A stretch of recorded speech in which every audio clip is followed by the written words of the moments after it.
মদ্যপান কৰা উদণ্ড চালকৰ খুন্দাত গুৰুতৰভাৱে আহত বৃদ্ধ। কালি সন্ধিয়া মৈৰাবাৰী লাহৰীঘাট গড়কাপ্তানি পথত সংঘটিত হয় এক ভয়ংকৰ পথ দুৰ্ঘটনা। দুৰ্ঘটনাটোত তাঁতিকটা গাঁৱৰ খুছুল আমিন নামৰ এগৰাকী 50ৰ ঊৰ্ধৰ বৃদ্ধ গুৰুতৰভাৱে আহত হয়। বৃদ্ধগৰাকী এখন চাইকেলেৰে আহি থকাৰ অৱস্থাতেই পিছফালৰ পৰা খুন্দা মাৰে এখন তীব্ৰবেগী বাহনে।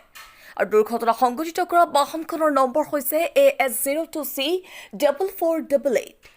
আহত বৃদ্ধগৰাকীক ইতিমধ্যে সংকটজনক অৱস্থাত নগাঁৱলৈ উন্নত চিকিৎসাৰ বাবে প্ৰেৰণ কৰা হৈছে।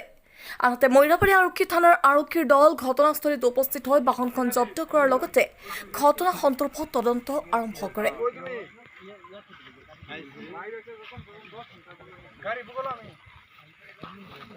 লাহৰীঘাটৰ পৰা গাড়ী এটা আহি আছে, চাইকেল দি মানুহটো বজাৰৰ পৰা আহি আছে।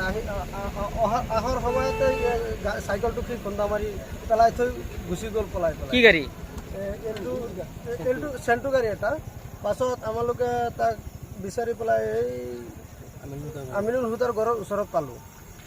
গাড়ীটো পালোঁ, মানুহকেইটা পোৱা নাই। গাড়ীখন ক'ত আছে এতিয়া? এতিয়া থানাত আছে গাড়ীটো, ছাৰ আহি পেলাই লৈ গৈছে। আৰু মানুহজন যে দুখ পাইছে ক'ৰ হয়? এতিয়া নগাঁৱত আছে মানুহ। ক'ৰ হয় মানুহজন? মানুহটো পশ্চিম তাঁতিঘাটৰ পথাৰত। কি নাম? নামটো খুছুল ইছলাম, খুছুল আমিন। গাড়ীৰ লগত কাৰোবাক পাইছে নেকি আপোনালোকে? নাই, গাড়ীৰ লগত মানুহ পোৱা নাই। এতিয়া গাড়ীখন ক'ত আছে? এতিয়া গাড়ীখন থানাত আছে। মানুহজনৰ বয়স কিমান হ'ব? 50 মান হ'ব। মানুহজনক ক'ত পঠালে এতিয়া? এতিয়া মৈৰাবাৰী নিছিলোঁ আমালোকে, এতিয়া নগাঁও ৰেফাৰ দি দিলে, নগাঁৱত আছে। বেছি অসুস্থ হৈছে নেকি মানুহ? বেছি অসুস্থ হৈছে। লাহৰীঘাটৰ পৰা গাড়ী এটা আহি আছে, চাইকেল দি মানুহ। মৈৰাবাৰীৰ পৰা নাছিৰুৰ ৰহমানৰ ৰিপৰ্ট, ডিটক্স এনি।